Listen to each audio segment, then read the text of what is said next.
সত্যি বলতে এটা আজকের আমি বলতে বাধ্য হচ্ছি যে শাহরুখ খান এবং পাঠান এবং শাহরুখ খান এবং জওয়ান, মানে পাঠান এবং জওয়ানের যে রেকর্ড এখন কিন্তু পুরোটাই হচ্ছে অতীত।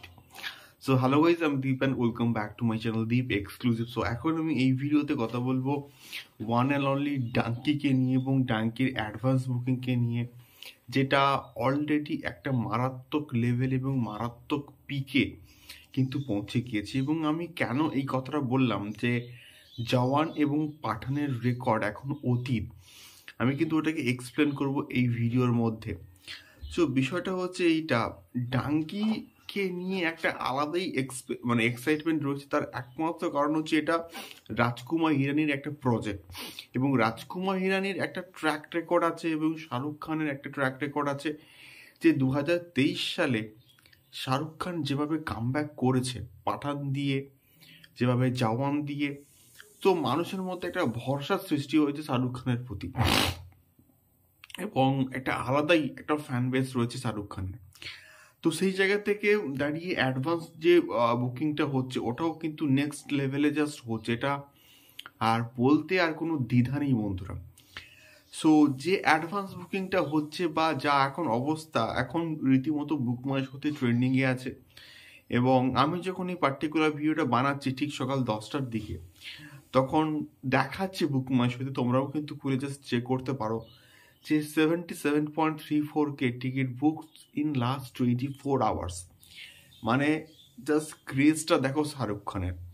সো এখন যদি আমি ফিগারে আসি, সো গতকাল রাত্রির ঠিক মোটামুটি 8টা অবধি এখন রিপোর্ট মোটামুটি হাতে এসছে।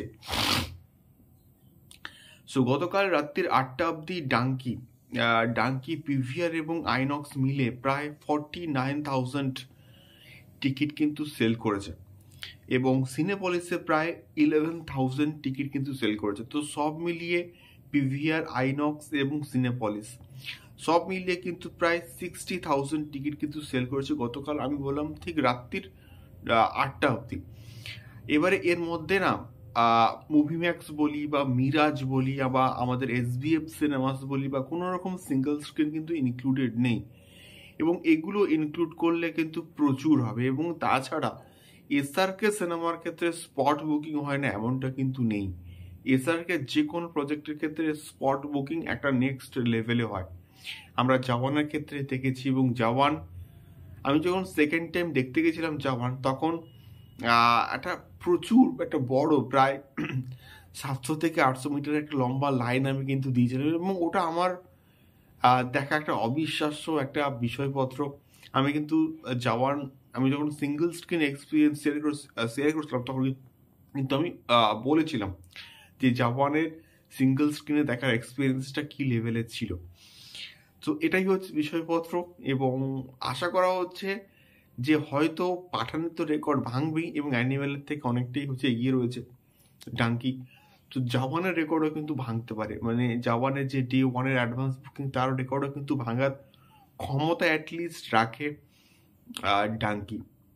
দেখা যাক কি লেভেলের বিজনেস করতে পারে। এবং নর্থ ইন্ডিয়াতে না সালারের যে রেসপন্স অত্যন্ত খারাপ, আর সালার অতটাও কিন্তু শো পায়নি যতটা শো ডাঙ্কি পেয়েছে, এবং এটা ডাঙ্কির হচ্ছে প্লাস পয়েন্ট। সো এটাই ছিল মেনলি বলার। তোমাদের কি মতামত, এবং তোমরা first day first show Dunki যাচ্ছ কিনা আমাকে অবশ্যই কিন্তু কমেন্ট করে শেয়ার করতে পারো। দেখা হচ্ছে পরবর্তী ভিডিওতে। টাটা।